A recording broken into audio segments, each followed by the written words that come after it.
Many of us at the leading edge of science and technology have come to understand the basis of quite a different paradigm, a very, very different paradigm than what's widely known and widely taught.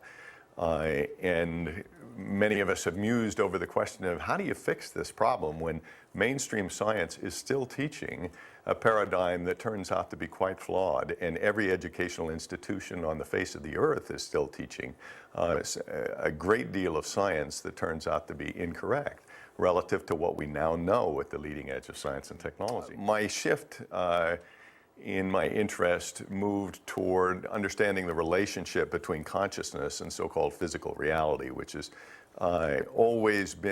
consciousness has always been very close to my heart, having been a very prolific inventor. My father was, our son is, and all of us knew that the way that we were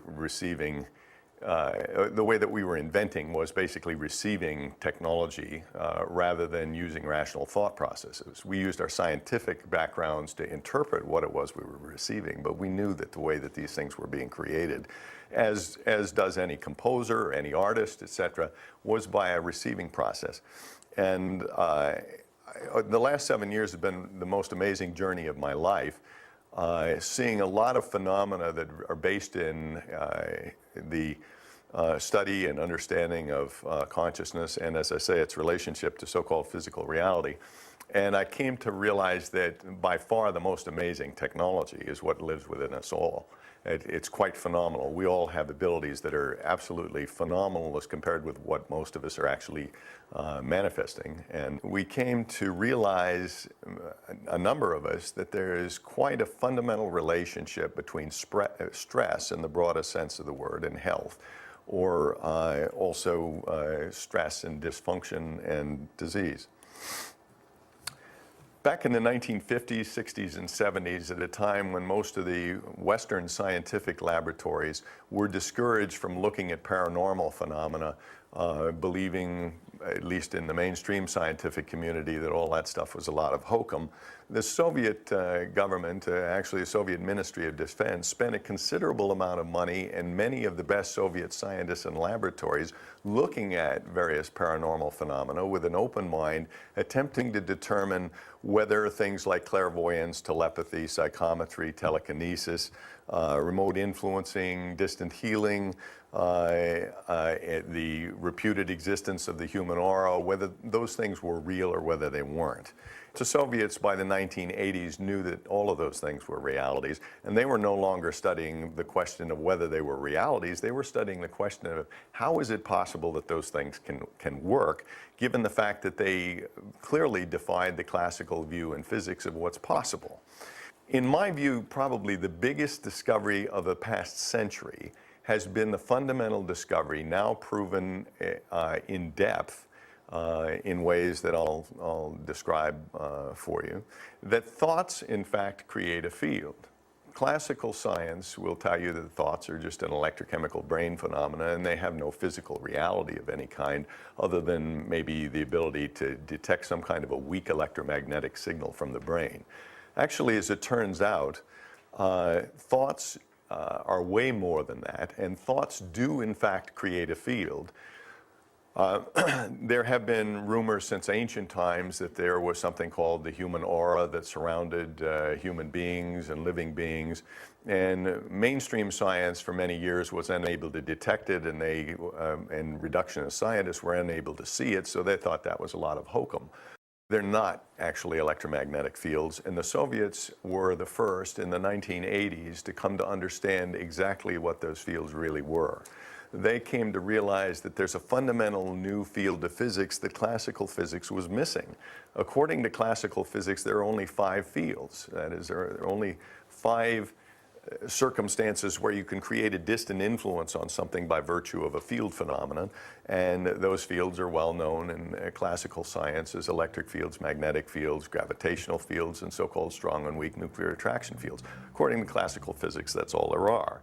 Well, Russian physicists, particularly a physicist by the name of Akimov, and numerous others in the former Soviet Union, came to realize that there's a sixth fundamental type of field with different properties than all of the rest, and that this field is in fact literally comprised of information. That is, it doesn't actually have any presence in this dimension physically, but it can create effects in this dimension, and that the field itself is literally comprised of information. It's essentially a field of thought forms or ideas, or as I said differently, information. But it's a non-physical field, but don't think for a minute that that doesn't have any significance in this dimension. Turns out the Russians discovered that it has huge significance in this dimension. First of all, they were the first to understand in detail what the nature of those fields was, and that those fields, in fact, had a non-local property attached to them. That is, unlike all other fields which follow the so-called inverse square law, where they're getting weaker as you move away from the source by the square of the distance, in the case of information fields, the Soviets found that if you knew how to do it, you could put information into the universe anywhere in the universe and take it out virtually instantaneously anywhere else. That is, these fields had a non-local property. They were not something that you could only consider only existed in one locality. Secondly, they had a property very different from electric and magnetic fields where opposites attract, where in information fields like attracts like, the opposite property, where like aspects will attract each other. And they demonstrated that by a variety of experiments in physics, including projecting an information field on laser beams, for example, such that you spin polarize the light in the laser beam similarly by virtue of both being hit with the same information field and noticing that the beams would actually bend toward each other, or if they were oppositely polarized, that they would diverge. The Soviets also found that these fields had a unique property in that they could condition space. That is, the longer you projected an information field into a given physical locality, the more that locality would literally take on the characteristic of that particular type of information field, that the space became conditioned. Excuse me. Additionally, they discovered that these fields had something called torsional properties. That is, they had sort of a right-handedness and a left-handedness to them. They also found that these fields, even though they did not themselves exist in this dimension and were non-physical, that they can in fact create effects on both energy and matter. They could cause changes in the properties of energy or energy beams or various forms of energy by projecting information fields on some energy manifestation. They could even cause the physical manifestation of energy altogether in this dimension, or cause its demanifestation in this dimension, which was really what was happening when Valerie Hunt was measuring these layers in the human aura. She was measuring electromagnetic effects, but what she was measuring was an electromagnetic effect that was being created by that field. It wasn't what the field was, it's just that the field could in fact cause the manifestation of electromagnetic effects. Similarly, these fields could cause effects in changing the properties of matter, that you could literally change the physical properties of matter by projecting information fields under certain circumstances. It turns out that not only does consciousness create an information field, and the consciousness of every living being create an information field that surrounds its physical presence, but there are other ways which the Soviets discovered could also create information fields, which were of the same nature and character, but being created via physical means. For example, there are certain geometries which will, as a matter of fact, any geometry will in fact, by virtue of its existence as a geometry, create an information field associated with that geometry. Now, there are certain classes of geometry which in ancient times were known and have become described in modern times as, quote, sacred geometries, that it turns out when you create those geometries, out of anything, it doesn't matter whether it's paper, metal, wood, etc.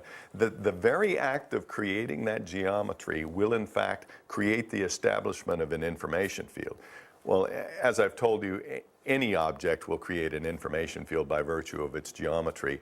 But the difference with a sacred geometry, so to speak, the so-called sacred geometries, which include all the Platonic solids, for example, among other things, is that when you create those geometries, they not only create an information field, they create one that has a property called coherence.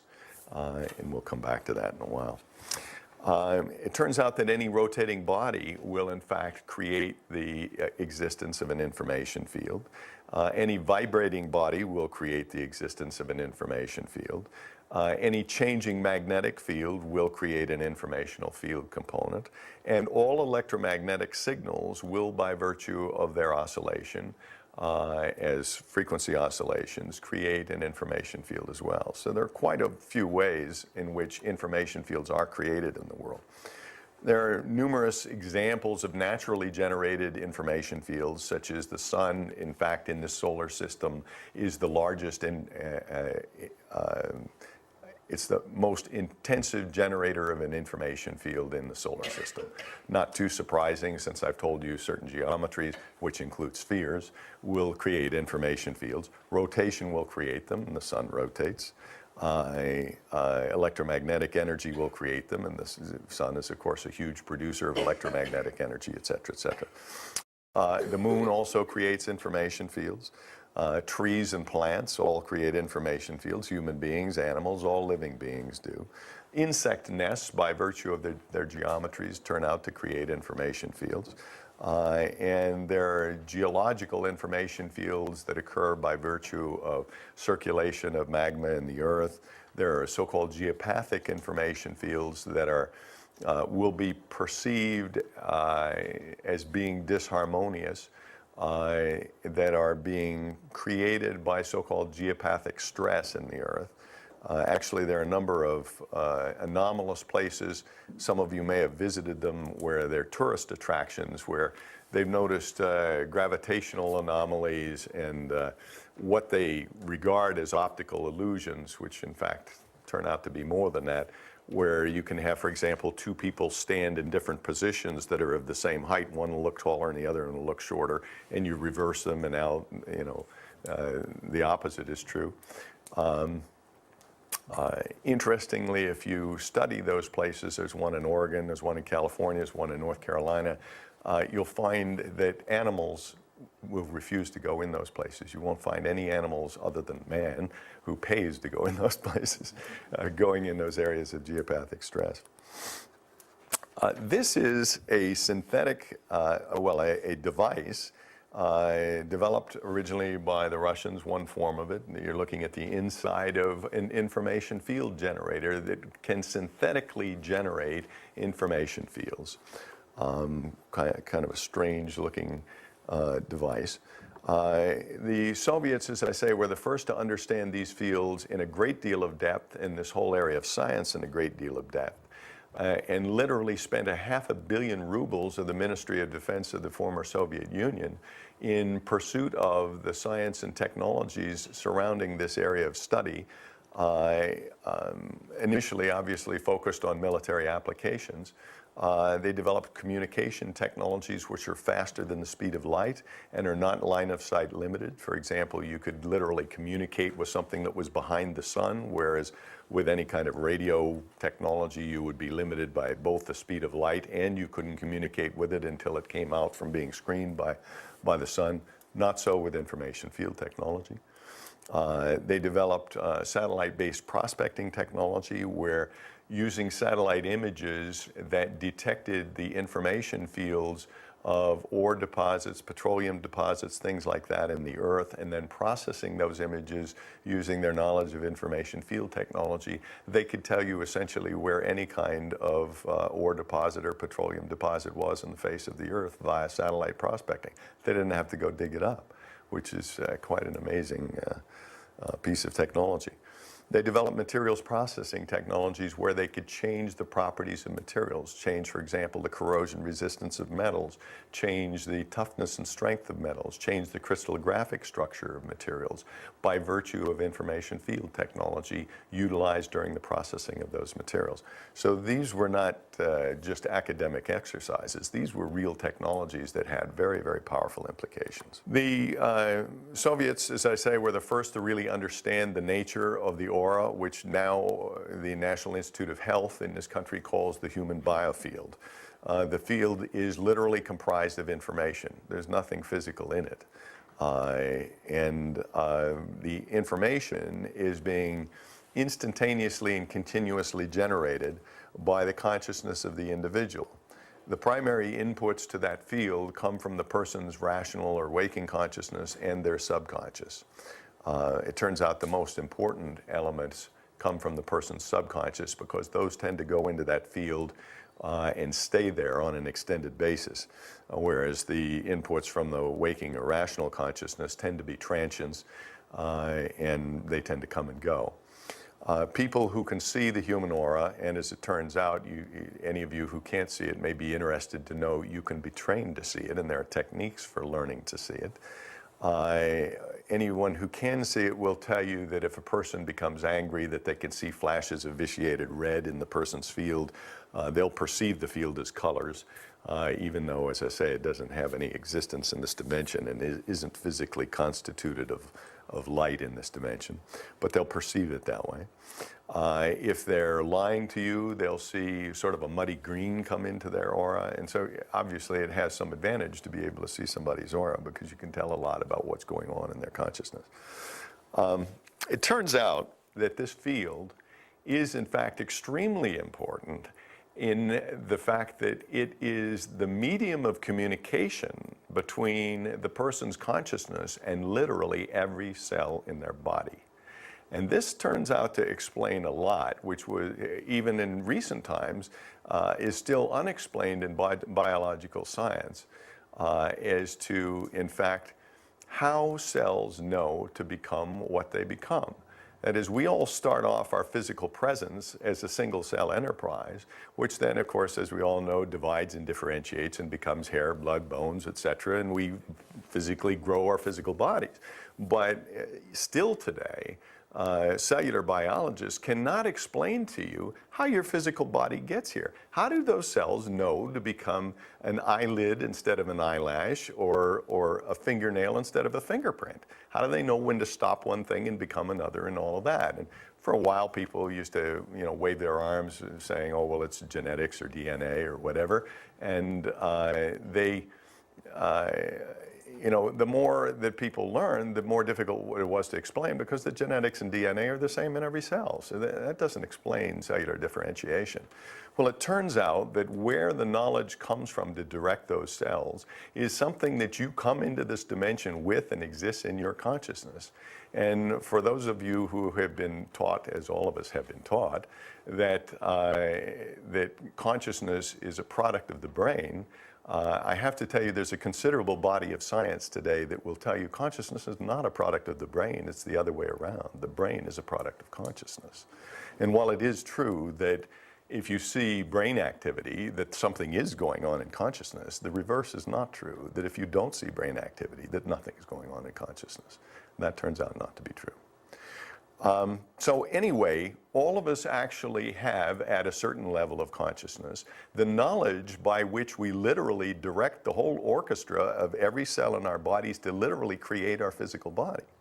So that's the whole phenomenon of how cells differentiate begins to be explained for the first time by the understanding of information fields as being the medium by which you literally can communicate continuously with all those cells in your body.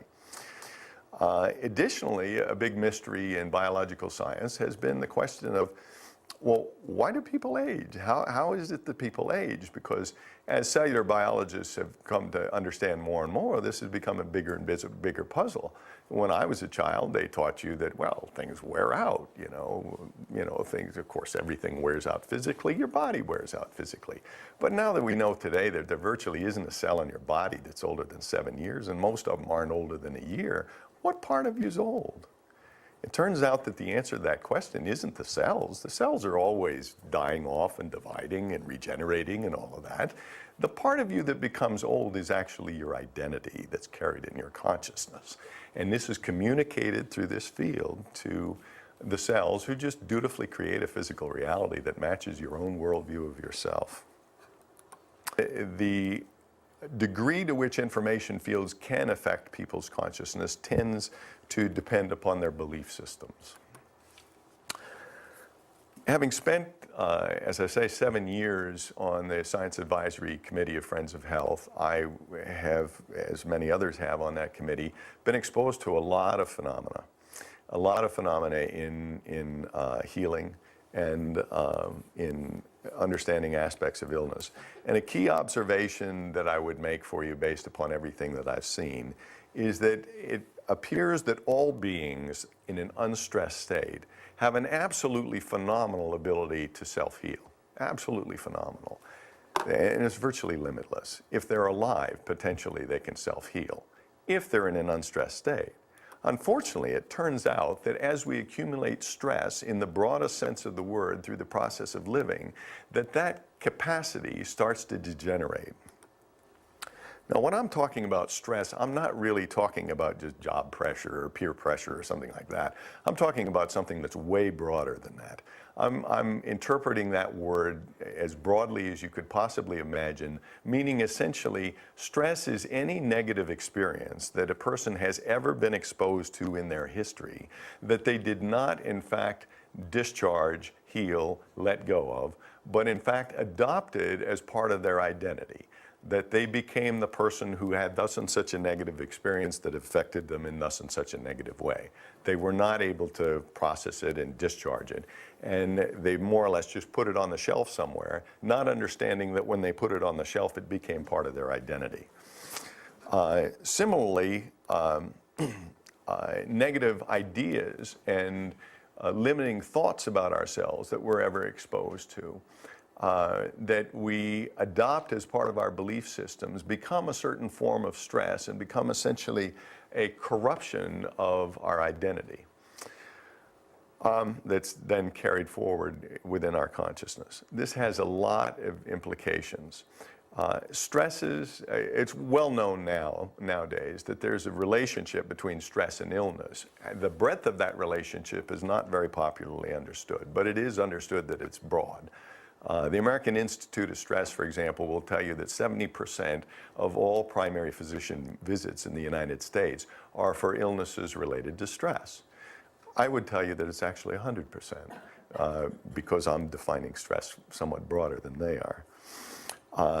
Examples of stresses which cause illness, not surprisingly, are things like fear, hatred, anger, sadness, frustration, etc. It turns out that when it comes to aspects of human consciousness, there are 4 levels of consciousness associated with a human being. There's a level of consciousness associated with the cellular level, which has been proven and reproven time and again in the scientific community by taking cells, living cells from a donor, separating them from the donor, instrumenting them with very sensitive electromagnetic, resistance measuring equipment, and then stimulating the donor while those cells are still alive, stimulating the donor either emotionally or physically, and the cells will turn out to react instantaneously. And it doesn't matter whether they're 2 feet away or 1,000 miles away. If the donor is still alive and the cells are still alive, they will react. Now, that was very much of a strange occurrence relative to any understanding in physics as to how that could possibly be the case until the advent of the understanding of information fields and the non-local property of information fields. As I indicated earlier, the Soviets found that if you knew how to do it, you could input information anywhere in the universe and take it out anywhere else instantaneously. Now, the knew how to do it actually turns out to relate to something called addressing methodology.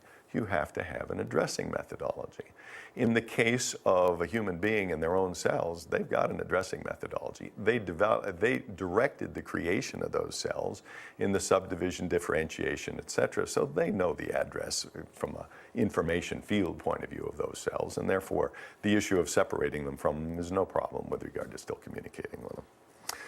There's a second level of consciousness, which we all are very familiar with, which some people would call rational consciousness or waking consciousness, which we're using as the primary means of communication at the moment, well known.